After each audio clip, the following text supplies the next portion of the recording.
pembelajaran, kita baca doa dulu ya. Iya. Dwi bisa pimpin doanya? Bisa kok. Oke. Sebelum kita belajar, marilah kita berdoa. Berdoa dimulai.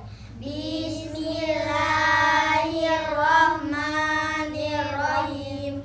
Rabbi shrahli sadri wa yassirli amri wahlul 'uqdatam min lisani yafqahu qawli. Rabbi zidni ilma warzuqni fahman taqabbalallahu minkum minna wa minkum taqabbal ya karim. Amin. Jadi sebelum pembelajaran, Ibu akan absen terlebih dahulu ya. Ya. Dwi Agustina, Hadir.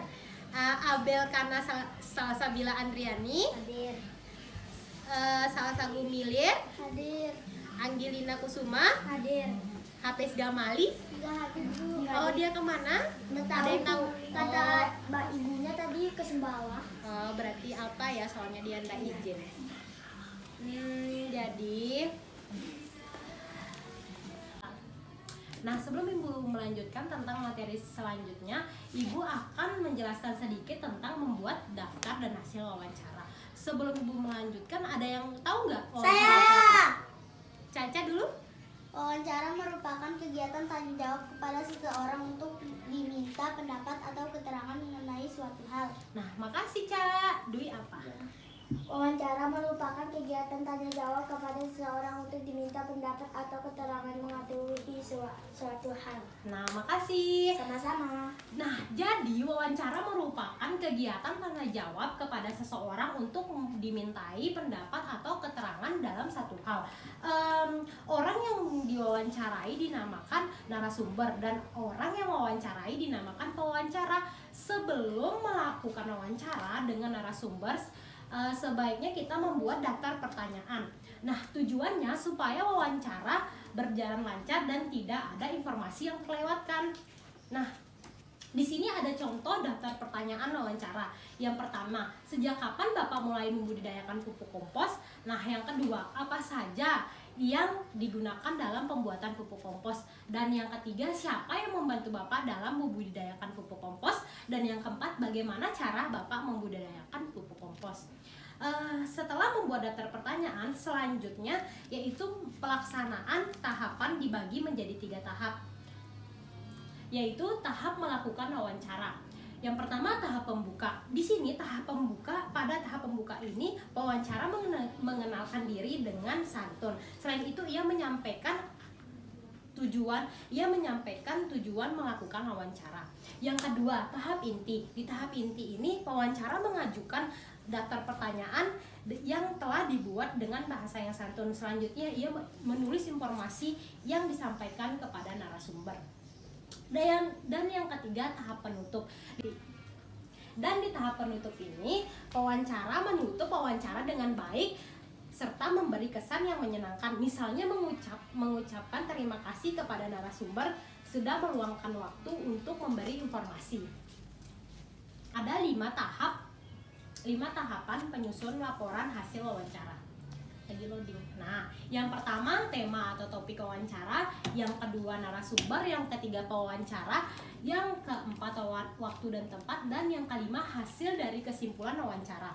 Nah, yang pertama itu tema atau topik wawancara ditulis agar pembaca mengetahui pokok pembicaraan yang dilakukan wawancara. Nah, contoh dari tema tersebut yaitu peduli terhadap lingkungan dengan membudidayakan pupuk kompos. Artinya membicarakan tentang kepedulian terhadap lingkungan dan pembuatan pupuk kompos. Tujuannya pupuk kompos dan orang-orang yang terlibat dalam membudidayakan pupuk kompos. Nah, yang kedua narasumber. Narasumber dicantumkan agar pembaca mengetahui siapa yang memberikan informasi dalam wawancara. Nah, yang ketiga pewawancara. Di sini pewawancara dicantumkan agar pembaca tahu siapa yang melakukan kegiatan wawancara, waktu dan tempat. Nah, di sini waktu dan tempat ditulis dalam laporan agar pembaca mengetahui kapan dan di mana wawancara itu dilakukan. Nah, yang kelima, hasil dari wawancara. Hasil dari wawancara agar pembaca mengetahui isi pembicaraan selama melakukan wawancara.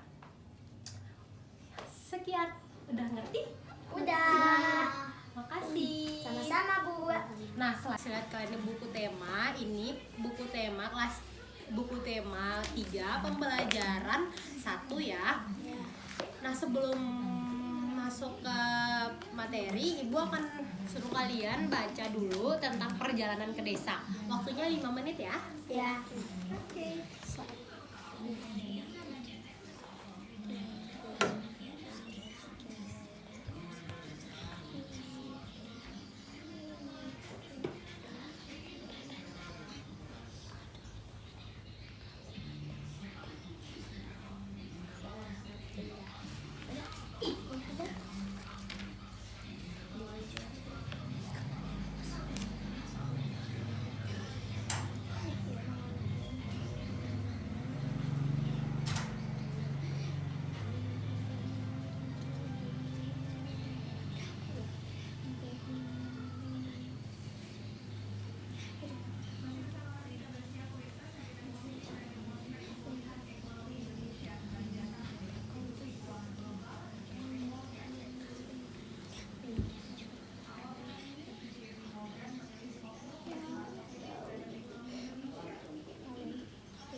Sudah, Bu. Sudah.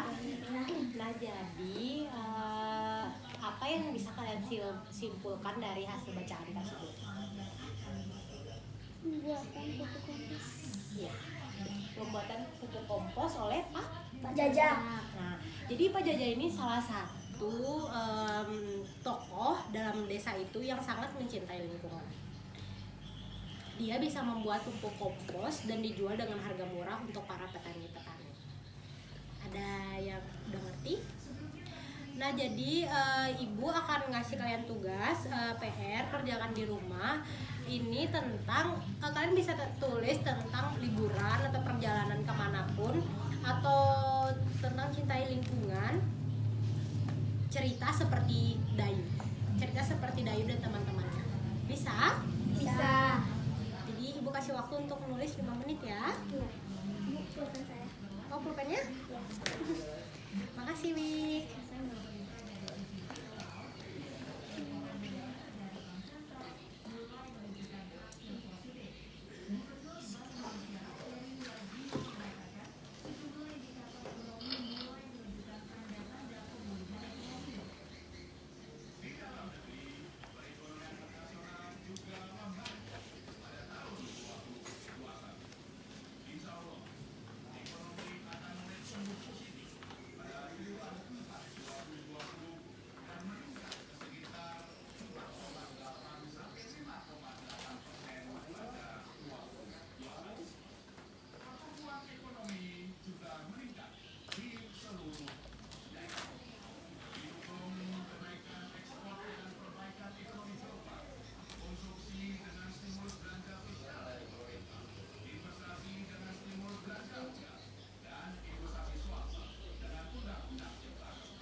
Sudah? Nah, nanti dikumpulkan minggu depan ya tugasnya untuk pelajaran bahasa Indonesia. Nah, jadi kita kembali ke sini ke 90 halaman 97. Ayo amati gambar tersebut. Ini gambarnya udah ada di slide, Ibu kasih di slide ini. Nah, jadi kalian bisa bedakan mana pada gambar ini yang menunjukkan tanaman dan hewan yang tidak terawat. Ini terus tuh hewan yang tidak terawat. Ya. Ini udah terawat karena memang ini sapi. Dia nggak ada sama sekali yang tidak terawat. Nah, kucing karena dia kan di pinggir jalan, nggak ada yang rawat, terus kotor, bulunya juga udah kotor. Terus yang mana? Ini mungkin Tumbuhan. ya tumbuhan, ini daunnya kering. Ya. Jadi kalian udah tahu ya yang mana bisa membedakan yang mana tanaman dan hewan yang tidak terawat. Dari gambar ini, Ibu akan simpulkan ciri-ciri tumbuhan yang terawat dan hewan yang tidak terawat. Jadi ciri-ciri tumbuhan yang terawat itu umumnya daunnya itu berwarna hijau, bebas dari hama, daunnya tidak berlubang akibat dimakan serangga. Sedangkan ciri-ciri tumbuhan yang tidak terawat, batangnya atau daunnya layu, berwarna kekuningan atau coklat, dan dipenuhi banyak hama atau tumbuhannya subur. Nah, ciri-ciri hewan yang tidak terawat itu bulunya bersih, tubuhnya tegap, geraknya lincah, jarang sakit. Sedangkan ciri-ciri hewan yang tidak terawat itu malas bergerak, baunya tidak sedap, banyak kutunya, di tubuhnya itu banyak bulu yang kotor.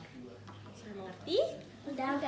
Nah, jadi di sini ada tabel. Tabel ini kalian harus menjelaskan sikap kalian terhadap tumbuhan dan hewan yang tidak terawat. Nah, sekarang Ibu kasih waktu 10 menit untuk mengerjakan ini dan akan dikumpul ya. Iya. Sikap kalian merawat tumbuhan dan hewan yang tidak terawat. Oh.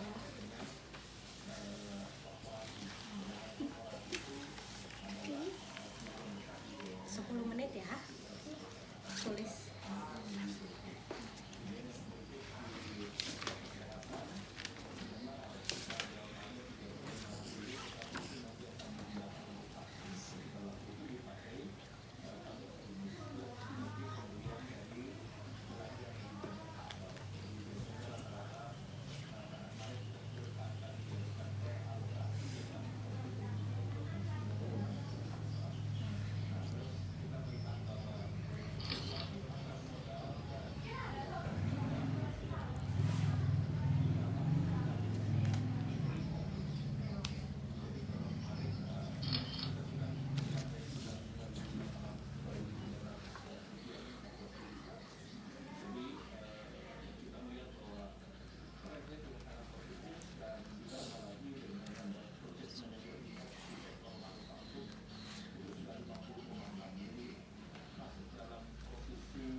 Ya, Ibu akan tunjuk Anggi untuk menjelaskan hasil diskusinya tentang bagaimana sikapnya terhadap hewan dan tumbuhan yang tidak terawat.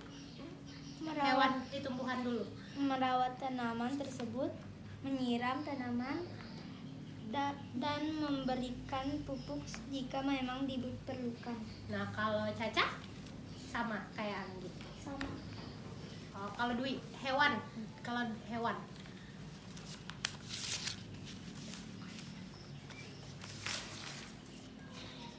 Membersihkan hewan, menyiapkan kandang, dan memberikan makanan. Itu aja? Iya. Iya. Nah, jadi Ibu akan menjelaskan sedikit apa penyebab dan tumbuhan hewan yang tidak terawat. Kalian juga bisa lihat sendiri di sini. Jadi penyebab hewan dan tumbuhan yang tidak terawat itu disebabkan oleh manusia yang tidak peduli terhadap lingkungan dan mereka sibuk dengan aktivitas masing-masing sehingga lupa kewajibannya terhadap lingkungan dan hewan. Akibatnya hewan dan tumbuhan yang tidak terawat dapat mengakibatkan kematian tumbuhan atau hewan tersebut. Nah, sekarang sudah mengerti apa yang dimaksud dengan hewan dan tumbuhan yang tidak terawat? Udah.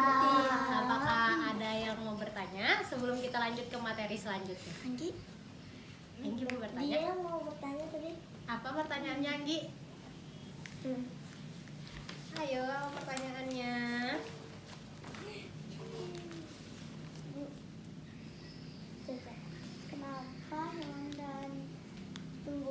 tidak bisa dirawat oleh manusia? Hah?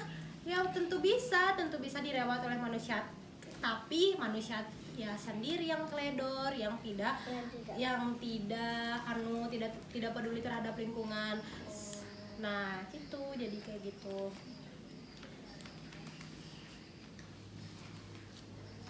Sudah jelas? Sudah. Sekarang kita lanjut ke materi selanjutnya ya.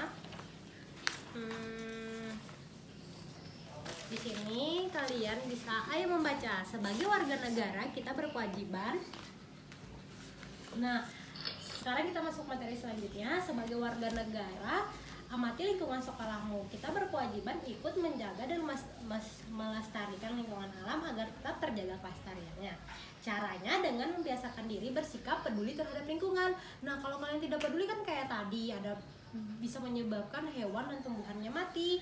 Nah, kalau kalian peduli, jadi hewan dan lingkungannya itu tetap hidup. Nah, kemudian kalian bisa mengajak anggota keluarga kalian untuk peduli terhadap lingkungan atau hewan.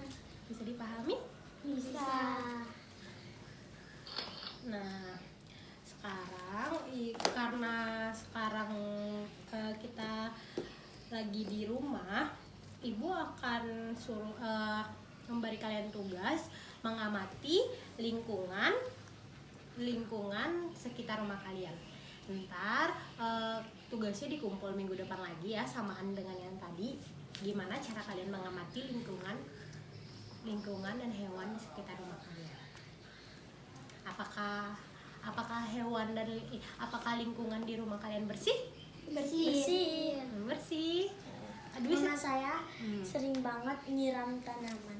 Setiap pagi. Iya. Kalau Anggi gimana? Saya setiap hari nyiram. Kalau hewan di lingkungan rumah gimana? Saya nggak dikasih sama bapak. Oh, udah dikasih sama bapak? Iya. Saya ada. Apa? Kucing. Saya juga kucing. Nah, kalau kucingnya itu harus tetap dimandiin, dibersihkan bulunya biar nggak kena penyakit. Nah, sekarang kita mulai ke materi selanjutnya.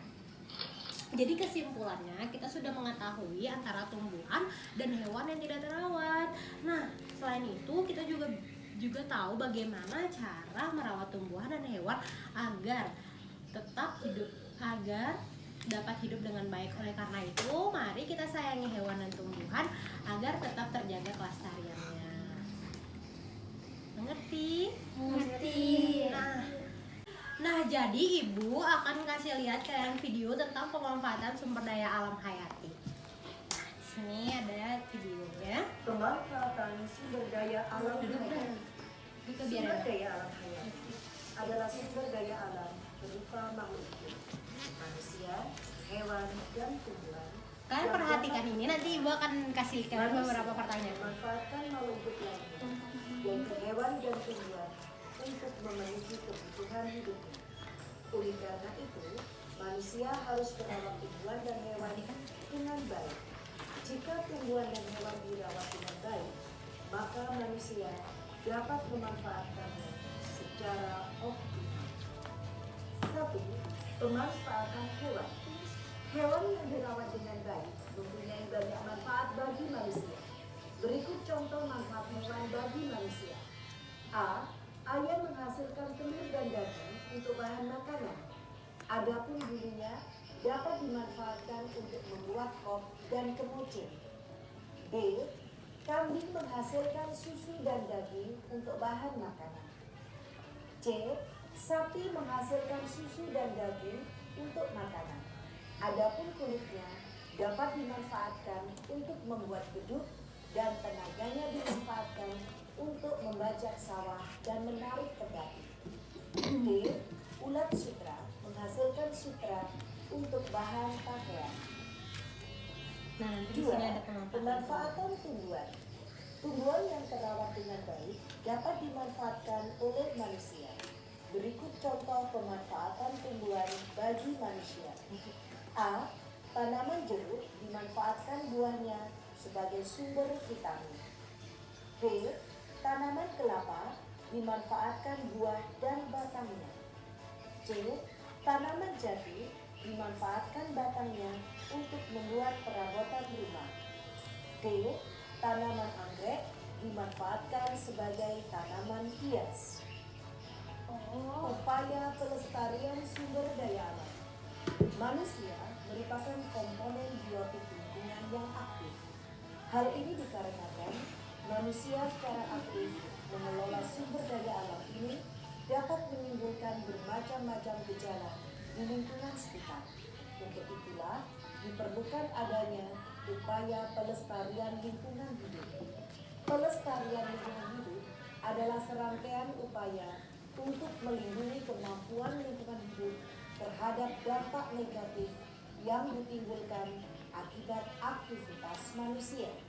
Upaya pelestarian dilakukan agar sumber daya pada lingkungan hidup dapat bertahan selama mungkin dan dapat dinikmati oleh generasi yang akan datang. Menjaga keseimbangan dan kelestarian sumber daya alam. Menjaga keseimbangan dan kelestarian sumber daya alam merupakan tugas kita bersama. Ada banyak cara yang bisa kita lakukan, mulai dari hal yang kecil hingga yang besar. Berikut cara yang dapat dilakukan untuk menjaga keseimbangan dan kelestarian lingkungan. A. Melakukan reboisasi hutan yang hidup. B. Membuang sampah pada tempatnya. C. Mendaur ulang sampah organik menjadi pupuk kompos. D.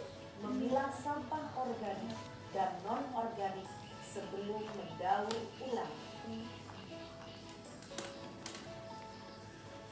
Alhamdulillah. Nah, demikian ini video pembelajaran tentang pemanfaatan sumber daya alam.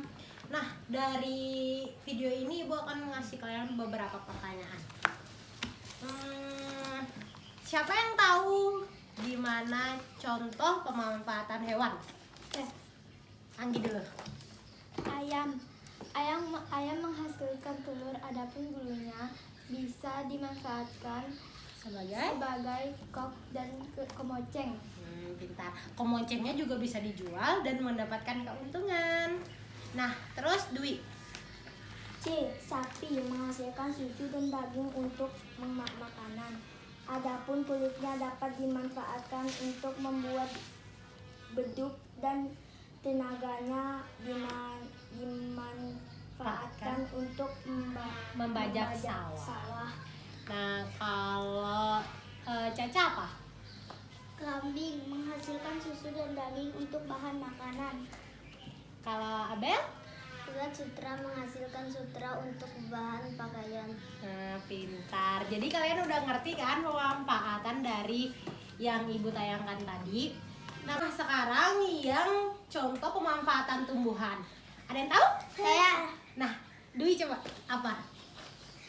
Tanaman jati dimanfaatkan batangnya membuat perabotan. Terus Anggi? Tanaman jeruk dimanfaatkan sebagai vitamin C. Kalau Caca apa?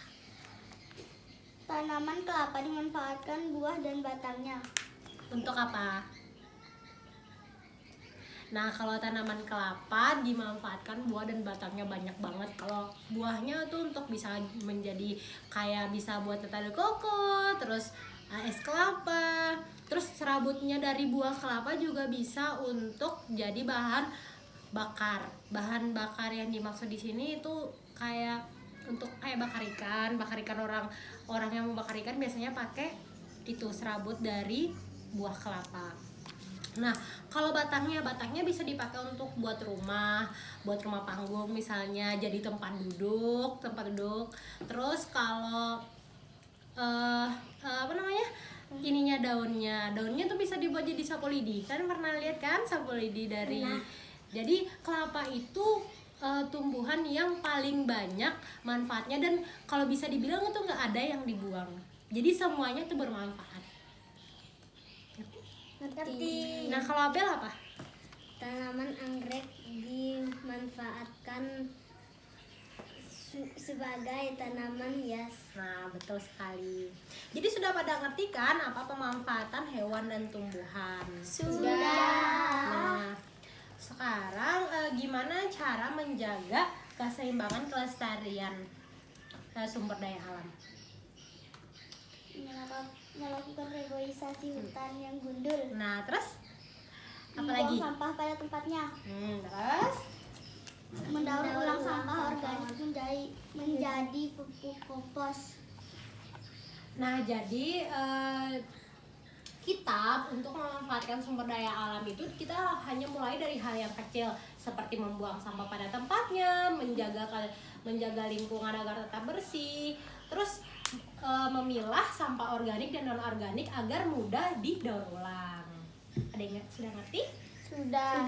Oke, sekarang ibu akan ngasih lihat lagi ada satu video lagi. Udah cut nih. Nah, setelah kalian mengetahui, kita akan mengerjai soal latihan ya. Nah, di sini ada soal latihan. Jadi kita jawab sama-sama. Contoh kalimat sapaan yang santun kepada narasumber adalah, siapa yang tahu? Ini. Apa? A. Akan mengadakan wawancara sekarang, Pak. Cepat siap. B.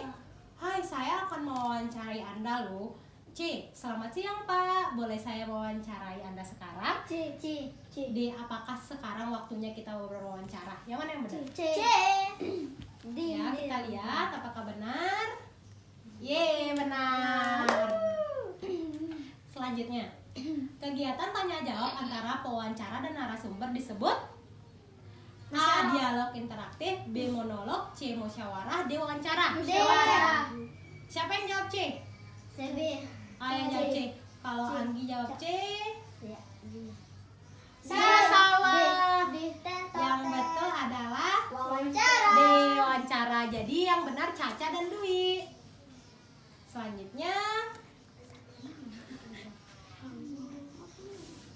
nah, saat menemukan kucing yang tidak dirawat di pinggir jalan, yang kita harus lakukan adalah A. Membiarkan kucing tersebut di pinggir jalan, B. Meminta tolong teman untuk merawatnya, C. Membawa ke rumah dan merawatnya, D. Memberi makan kemudian pergi. C.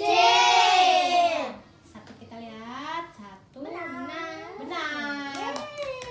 Sekarang kalian udah pintar-pintar ya.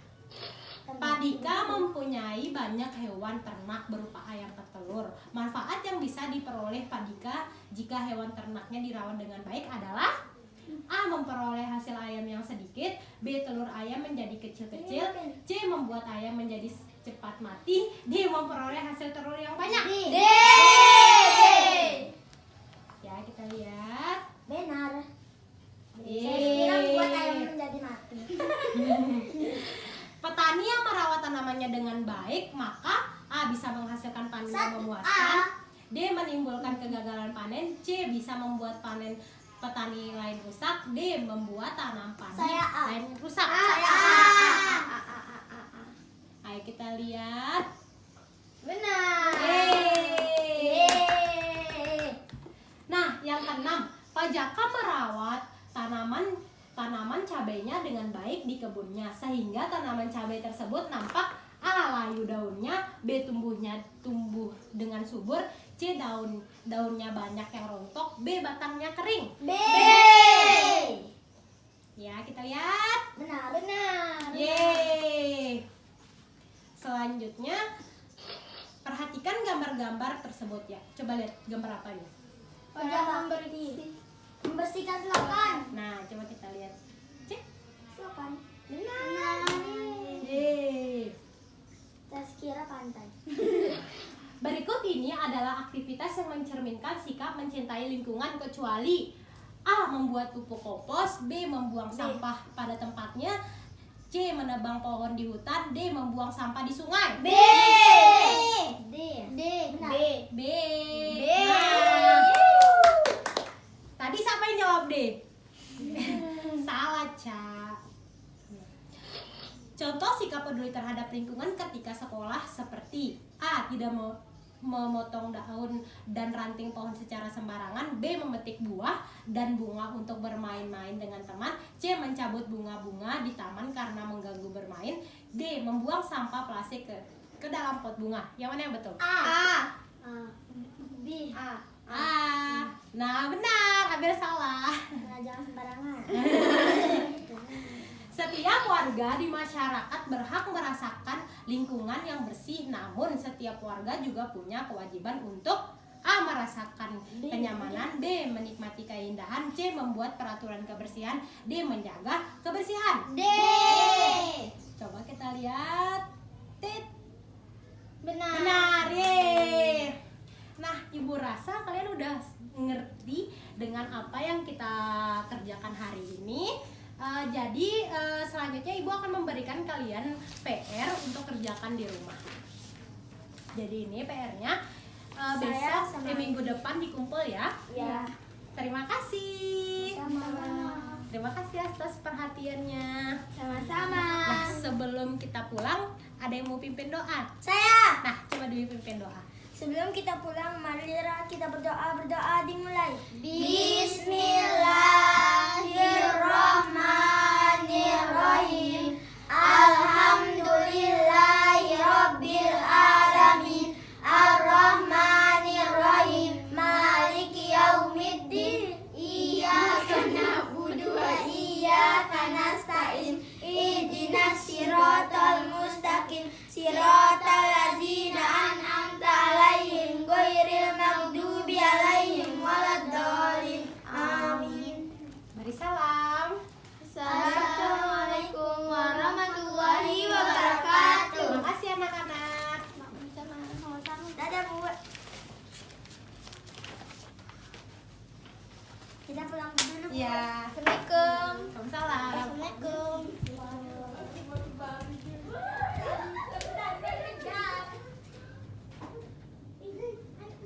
Jangan